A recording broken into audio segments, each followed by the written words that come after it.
warm up? That was warm up. Take a deep breath. There you go. Hi everyone. I'm Maxine Satrapi, and I'm the Health Educator and Marketing Director of Longevity Wellness Clinic. And our topics today are skin. My title, of course, is Let Me Make Something Very Clear, Your Skin. So we're going to kind of go through and learn a little bit about our skin. Because a lot of us see it every day, we look at it, we put stuff on it, but we don't really necessarily appreciate it or know what's really going on in there. So there are many aspects of our everyday life that affect us, whether it's the food we eat, the air we breathe, the quality of water we drink, and then also anything we're putting on our skin, personal care product-wise, shampoo, deodorant even, lotion, anything that's going on top of it, I mean. So, I kind of already gave it away, but does anyone know, besides the doctor, what the biggest organ of our body is? Skin. Our skin, that's right, yay! So, the skin is absolutely vital to our existence. It protects us in many different ways. It's actually our first defense in immunity, and it keeps all of our insides in. So, we don't want anything falling out. It's a good thing. So that's a really good thing. That's a good thing. Who knows what we would look like if we We're didn't not have drag our skin. liver behind. Yeah, no, we don't carry a little Have a basket leash, next to us. yeah, no. Yeah, then we'd really see what we're doing to it, I guess, That's so, right? We could that watch would- it and, right, so Right. then we'd all be really careful, hopefully, with what we're doing with that. Yeah. So most people don't really think about the skin that often unless it's showing signs of imbalances, such as atopic eczema, that we talked about earlier. It's not up there anymore, but it was. And, or if we have a cut, a splinter, it's dry, red, itchy, anything like that, is then when we're gonna start to look at it and go, what's going on? It's bathing suit season. Why is this happening? Which I do wanna mention, I did have atopic eczema. And I've been dealing with it since about 2014, and I'm going to show you guys. It's pretty much all gone. I don't have red bumps. It's not dry. Thank you. Thank Dr. Cynthia. A lot of Chinese herbs, teas, some really not so great tasting, but worth it. Some really yummy tasting, and then assisting the other organs in my body that needed the assistance to help heal the rest of my body. So that I'm super proud of and excited for. It is possible if you have anything, skin related or otherwise, it is possible to heal it. And I always suggest doing holistic health, more natural ways, of course, and then using, surgery or pharmaceuticals as kind of a last resort if absolutely necessary. I just told you the warning signs, so we'll go past that part. Okay, so most of you in the room are probably aware that the quality of your food and the quality of the air you breathe and the quality of the water that you drink is very important for overall health and well-being, your vitality, the functioning of your body, your energy. But do you know how important it is also for the quality of your skin? And does anyone really know why that is what we eat? How is what we're eating going into our stomach even coming out and affecting our skin? Toxin release. Yes. So our skin it helps us be detoxifying as well as breathing and eliminating, like we talked about before. But it's really important because once our skin showing signs of toxin release, such as itchiness, redness, and there's a lot of other things. So like the itchiness, redness is a huge wide range of things that can show up. Different types of itchy, different types of redness, different types of bumps. And it's kind of showing us, like saying, hey, something is going on inside, let's figure it out. So there are many layers of our skin. And there's actually 3 main layers. Does anyone know what the first layer is? So here's our Dermis. Yes. So it's the epi is top. Dermis. So what does that consist of? That consists of our hair, our little hair follicles. This consists of basically our little sweat pores at the top. Not our glands are down here, but our pores. And it consists of actually 5 separate layers of top skin. And the very top skin is actually a bunch of little flat dead cells that actually shed every 2 weeks. Every other layer down here is kind of the layers that are bringing up stuff that's coming in within, stuff that's in within, coming up and coming through the layers as we go about our day, doing our stuff, detoxing, shedding, sweating, just living. And with all these little dead cells, a lot of us are putting on lotions, maybe sunscreen, bronzer. We're doing a lot of stuff to our dead skins, okay, that are coming up in 2 weeks anyway. So what do we want to do is most times we want to get a deep penetrating lotion. This goes layers down, it'll last for weeks, blah, blah, blah. So what's happening is these, let's say, chemicals in some of these products, unless you're using a super healthy product and you're reading the ingredients, which we'll get into in a minute, they're covering the top dead skin, but then they're also penetrating even deeper down into the other layers. And then these layers have to come up and then be released and shed, but your body's trying to detox at the same time it's putting the stuff in. So how does that look in your body? What do you think your body's doing when it's saying, hey, I'm dry, but you're just putting this stuff on me that's not really helping why I'm dry, right? So back to the epidermis. So this is like our top layer, it's our first layer of immunity. It's what's protecting us from any, air spray we might use, Febreze, Lysol, and car emissions. You don't like Lysol, do you? It's not me. I don't either. It's So the air that's coming on, that we're environmentally being exposed to, is affecting us in ways that we don't even see or feel until it's later. Even the water that we swim in, whether it's chlorinated pool or I guess right now our ocean that's sadly filled with oil and chemicals that they're trying to make, and then the red tide, and the chemicals are trying to make And necrotizing fasciitis. and then anything that they're dumping into the ocean from the sewers, that's not, it's not a big toilet. The fish live there, we like to swim in it. It's something that we can all take a part in cleaning up and caring, but that's another That's another presentation sermon. for another time. We'll get into that another time. So air, water, and products will affect actually all of the layers of the skin. So this is the first layer, the epidermis, and then we have another layer. Does anyone know what that next layer is? Dermis. They're all dermis. Skin is dermis. Okay. So there's the epidermis. The subdermis is the next one. Meso. Meso, is it meso? Middle? No, actually it was the dermis. I'm sorry. So the epidermis is the top. The dermis Okay. is the second layer, which it's like the mid-dermis. There. And so this actually consists of 3 layers, and these all do something different as well. It's kind of like our next, so this is our immunity, this is the next layer of our immunity.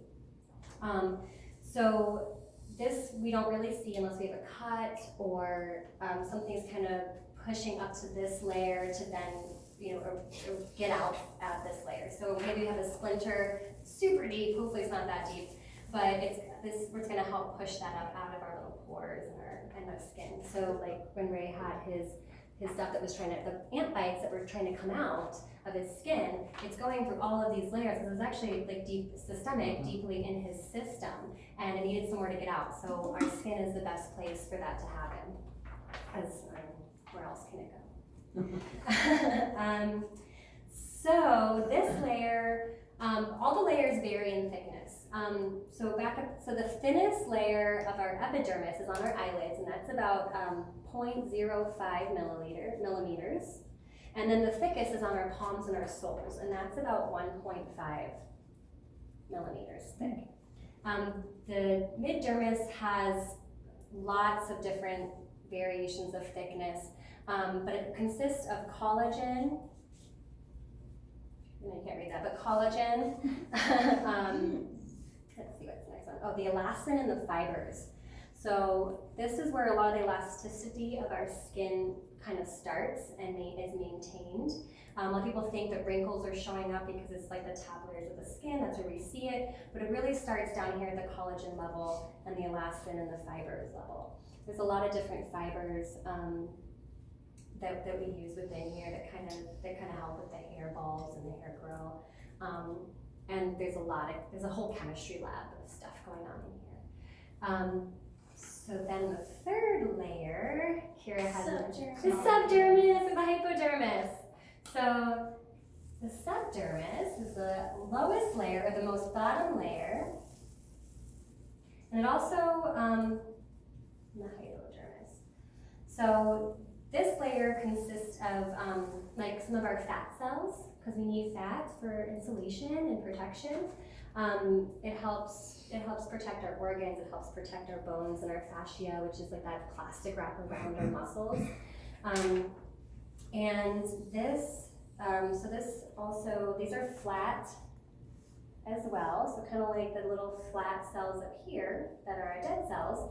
These ones are also flat, so they can kind of stack on top of each other and not be, super bumpy, lumpy.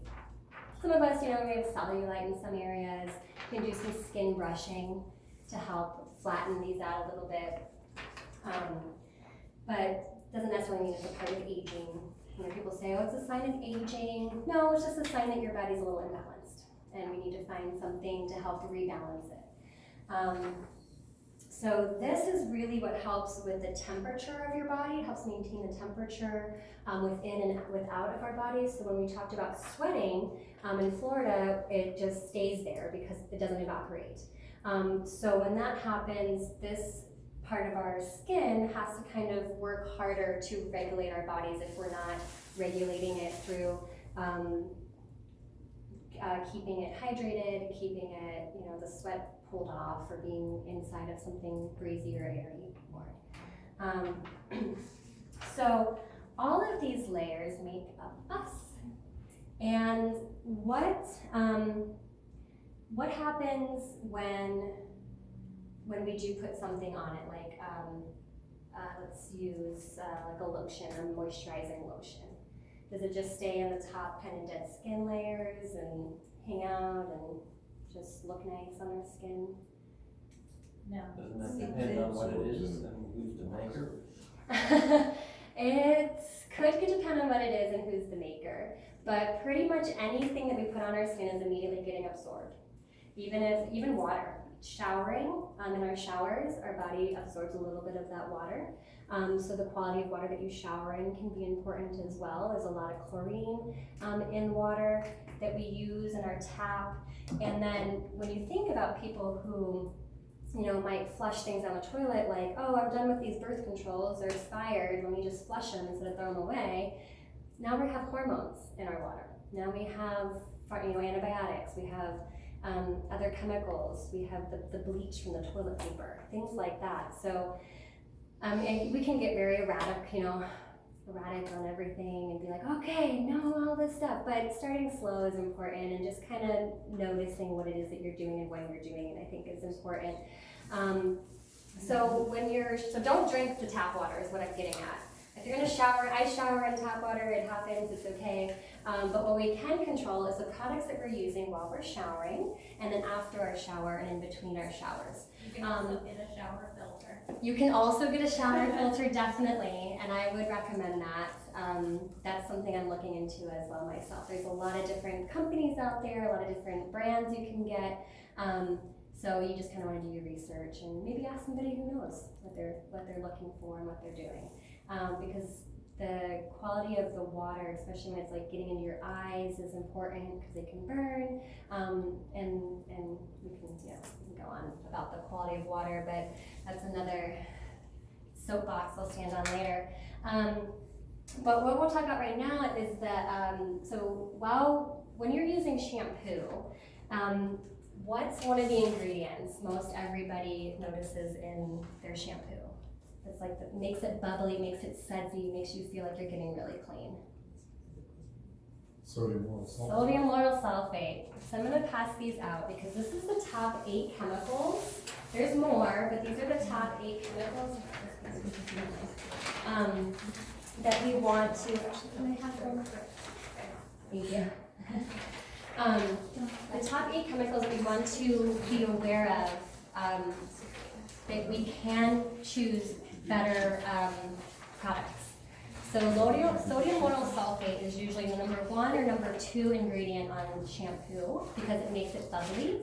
But sodium lauryl sulfate can cross your blood-brain barrier, and then it can cause brain neurological disconnect, so your synapses won't connect as quickly, it affects memory, and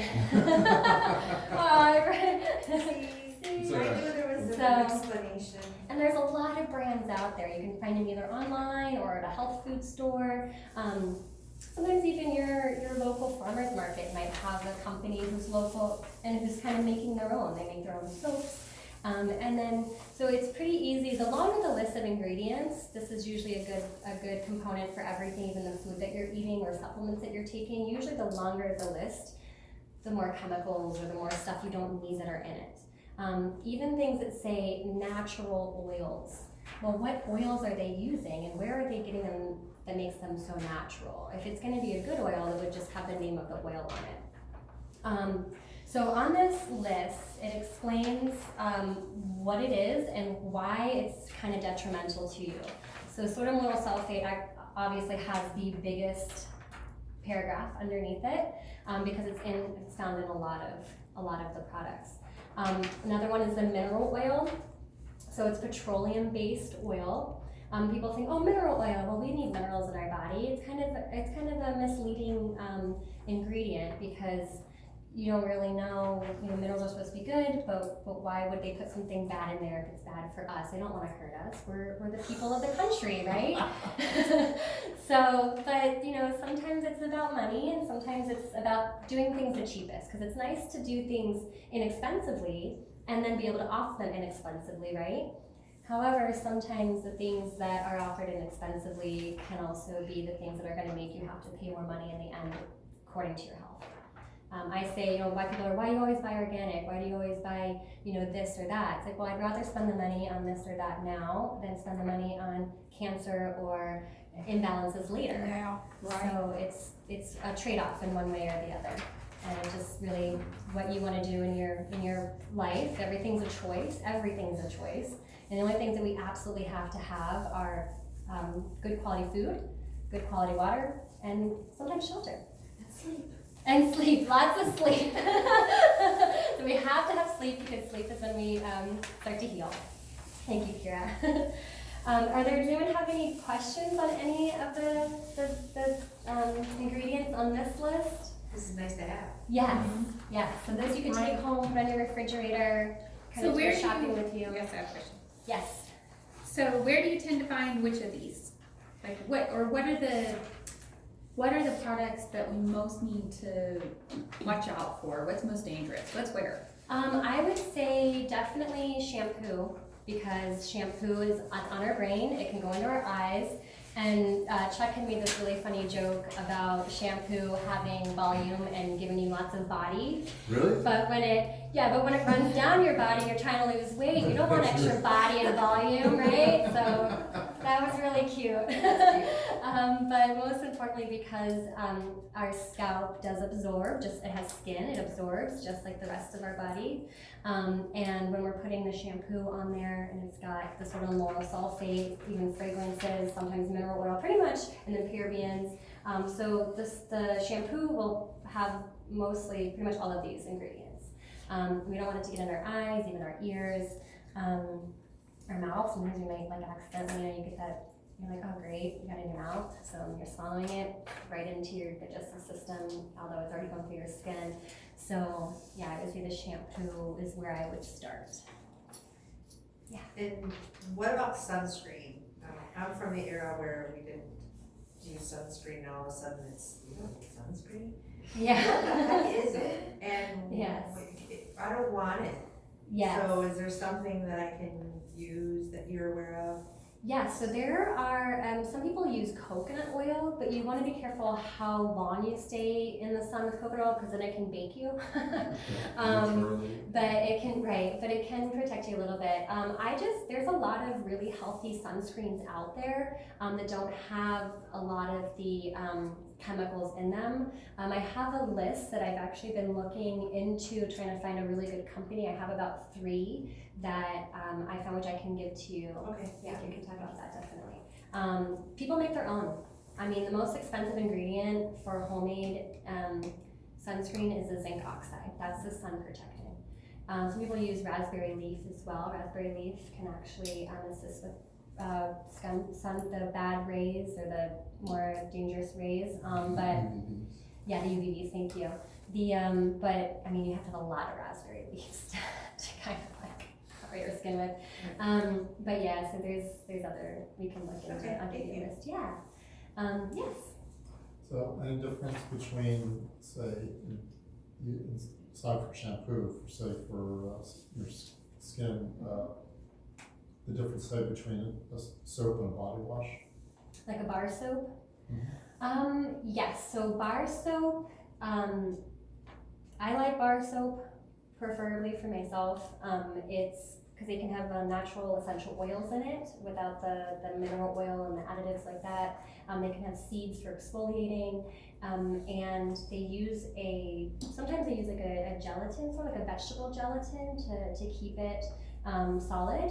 Body washes, you can find some good body washes out there. There's this one, it's like a black African soap. Nubian. Yeah, Nubian, yeah. It's one So they do have some good clean body washes if you're more of the kind of like liquid and soap one of the things washcloth I person. found is just that some of the soaps just tended to dry, seem to me they dried me out more The than bar body soaps? washes.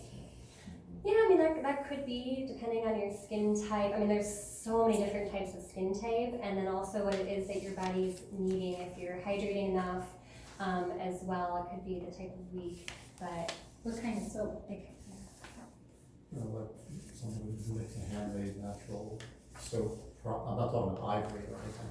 yeah, I'm talking about more handmade types of electronics. They just didn't seem like they could hold either the oil content or whatever. I mean, it's maybe a personal thing, I like that. maybe. Some people like that sweet, clean feel. Mm. I like the slippery, clean feel. Okay, so it also might be because there's so many different types out there. I mean, there's anything from exfoliating and moisturizing to like more like peppermint and stuff, which is drying. So some soaps will have peppermint oil in it, which then you might be sensitive to the peppermint oil or another type of oil that's more drying because the smell of peppermint is very clean and fresh.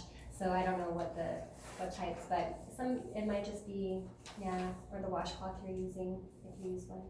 The other thing I was going to mention is the difference between lotion and oils for skin. Are you going to get into that, or? I can, yeah. So the lotion, oils sometimes just stay on the top layer. It will maybe go down to the second of the 5 layers of the epidermis, but it doesn't, certain oils won't absorb as well as, is that what you're talking about, Chuck? Yeah, I thought it was the other way around. I thought oils penetrated the skin because the skin is made of oils, and so it's complementary as opposed to lotion, which is oil mixed with air and emulsified, so that tends to stay on the surface more, but that's what So it depend on like the oil you use, like jojoba oil Correct. will penetrate More more. than coconut oil. Yeah. Coconut oil will stay more Right. and jojoba oil can absorb more. And sometimes when you put 2 oils together, they can commingle. Like if we were to drop some oil into this water, all the oils would just float. And even if we mix it down in, they would be separated in little bubbles. And then even the oils themselves might not merge into each other. It would need some sort of a extra mineral or nutrient to help bring Like that a down. penetrant. And and then some lotion, I mean, it depends on the lotion. A lot of the mainstream lotions are specifically designed and they have, like sometimes the second ingredient is sterile alcohol. Like you're trying, yeah, why are you trying to moisturize with something that's supposed to dry you out? But that will help, that will make it sometimes absorb because it has other chemicals that are meant to do that. So, but if you're talking about a natural lotion, something like a shea butter, that can actually be a nice, moisturizing that can go deeper than certain oils. Yes. Also, the more water you drink, the better the product will work on your skin. Yes, the more hydrated you are, the better, and the more nutrients and minerals you have in your body. The cellular level, like if your cells at the cellular level are all actually absorbing, like the pink salt, the certain pink salts that have the real nutrients in them, will help your cellular level fill up with the hydration. So, Kira. I know that makeup does not have to have all of the ingredients on whatever it is, but is that the same for other things like shampoos and conditioners and Yes. other types of things? Is it all like beauty care products, they don't have to disclose their ingredients completely? Yes. So the thing about today's products are a lot of people who are creating these products are funding themselves. And the people who are funding these are actually also in charge of the regulating of these products. So it turns into a sticky situation because are they actually really regulating for the health, or are they regulating so their product can get through? I have a great YouTube video on this. Actually, I should have played because it talks about that and how it depends on who's actually regulating and who, and what company is doing the certification of it being natural, clean, healthy. But yeah, so they're supposed to, legally they're supposed to let us know every single thing. However, they can loop it together and say. Legally, they don't have to. The FDA doesn't require makeup. For makeup. Specifically. Yeah. Oh, but Like- other brands have to. The though. label Other brands are laws. supposed to, yes, and they can loop it together as natural ingredients, and then that could be like 20 different things Right. that they derive naturally. Now, you should really be careful about seeing something, getting it just because it says natural, Yes, because according to labeling laws, they can put natural on the label if it's carbon-based. right, And because, everything is carbon-based. yeah, it's wild. And sometimes even organic, like organic Yeah. shampoo, if it's 70% organic, then it's fine, but what's the other, 30%? So always check the labels.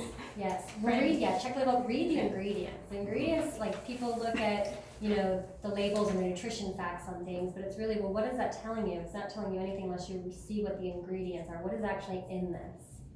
What's So it's- tangibly in it? So it's just makeup that we have to be careful like with the ingredients part of it because they might not have all the ingredients on there. Right, so you wanna look up the But company. products are supposed to. That's why I Yeah, don't use the other makeup. products Yeah. are supposed to, yeah, I just not wear makeup. yeah. You could never tell, right? So, that's it. Well, if you stop wearing makeup, eventually you get used to the way you look and you're beautiful Yes. without it, Yeah. like, Yeah, that's your sometimes deal, you you don't get a need shot. like me, I love mascara. I like to have eyelashes that aren't see-through sometimes, But of course cause it accents my eyes, But I look up the brands that aren't going to cause, my vision to deteriorate because I want my eyelashes to be black or brown rather than blonde.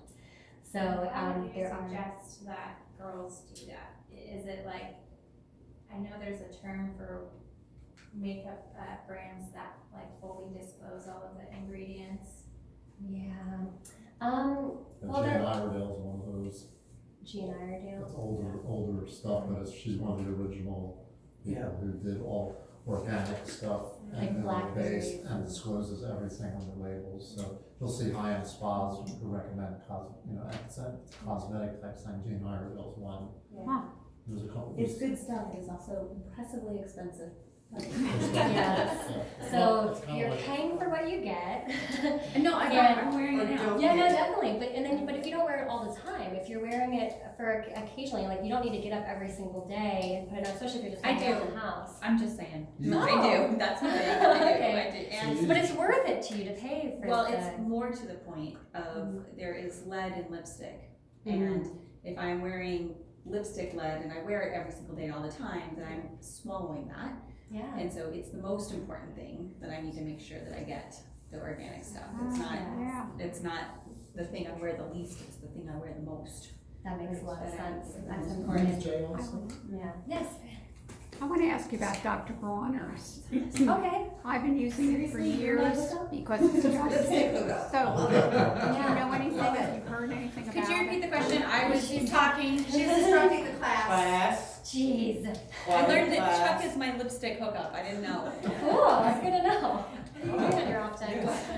What's the question? Dr. Bronner's. I was asking about Dr. Bronner's. Yeah, she says that she uses Dr. Bronner's because it's the type of soap that It's just soap, Yeah. I just like her soap. stuff too. And I have to say, guys, I use it for everything. Washing the car, cleaning my house, does beautiful job on floors. I know people who bathe their infants in it. I mean, I don't work for the company or anything. Are you sure? I feel it's pretty good. And I want to know if she found out that maybe it's terrible. No, so I haven't found out that it's terrible. I haven't done a lot of research on it. It's awful. You're gonna break friends heart in front of everybody. It's horrible. So no, I mean, and companies over the time sometimes do change their ingredients or will revamp or even change the farms or the source that they're getting it from. As far as I know, Dr. Bronner's has stayed consistent. And if you haven't been noticing a difference in the quality or how you're feeling when you use it, I think it should be fine. But you can always check in if you use internet. Some people I know don't use internet because it's the EMFs and stuff off of it, but actually you do use internet for your Yeah, that's I do. right. I do. So Sparingly. yeah, so you could always look it up just to keep Yeah, up on okay, track with it, okay. just to be, because you never know. Sometimes companies do change, but I do like Dr. Bronner's too. Okay. And essential oils are great too. Yes, essential oils I could use for everything. You can make your own mouthwash, which is a little peppermint and lemon. You can make your own, and tea tree is really good. You can. Oh, is that bad? Peppermint is very dry. You said it Dry, earlier. yes, it is very dry. Very More dry. lemon to peppermint. There you go. Yeah. And then you can even make your own shampoo a little bit with some apple cider vinegar. You're putting it on your scalp, not on in your I body. can't even smell vinegar. Yeah. Make your own deodorant. Kira makes her own deodorants. Any kind of it, it just, ugh. You might be one of the people that has too high. You like me? No, because before I lost all my weight, I had acid reflux. So, but I lost 70 pounds. Yay! So, you know, it's- Yeah. now I don't have, because 2 times a year I would get very bad heartburn, agita, acid, Yeah. the allergies enhanced it. So, but once I lost all my weight, I haven't had That's fantastic. Yeah, I that love any success sign stories. of it, so Yeah. it's good. Sometimes it's just And I about the changed quality of food and I too. changed my quality of food. Exactly. Yeah. Oh, yeah, you done. I know that because of her. I know. But like Kira said, she makes her own deodorant, and then you can add your own essential oils to that. Cleaning your surface, your counters, cleaning your car. You can do everything with essential oils, and you want good quality essential oils. So sometimes just going to the local health food store. You don't want to look up their brand. Where are they growing it? Joel's oils are essential. Yeah, right. It could just be the guy down the street in his backyard where it's just, no, like the topsoil, good quality soil. The way that they're using it, you want it to be sustainably farmed. And sometimes finding a company that will do it where it's indigenously grown is important, so that we're not bringing invasive species. It's to just other like going countries. about, GMO free, Mhm. like grass-fed beef. You really have to do your research to find out if it's truly GMO free, Yes. because farmers overseed the fields where they get their grass seed from, Mhm. and it's GMO grass seed, so therefore the cows are eating grass The seed, grass. therefore it's GMO. Mhm. So it's just, Yeah. nothing is Huge true tricky anymore. cycle. So you Nothing have to do is a true lot of anymore. research. Well, fortunately for everyone in this room, that's what we do. We have multiple years of schooling and research that we do for a living, that we love to do for the public, for you guys, to help educate and to teach and to just make everybody aware so we can have a better community and a better life and a better world all around. You guys Oh, rock. Great job, Maxine. Thanks, everyone. Thanks for coming. So I thought that given folks, I thought that the thing to do would be to offer muscle testing screening and then free HSR. Cool. Would that be a good fit for? I think great. Okay. Yeah. So, Yeah, people definitely. with it. So, Speak in since you, English. yeah. What'd she So, Since you're gonna since test your muscles. everyone has come here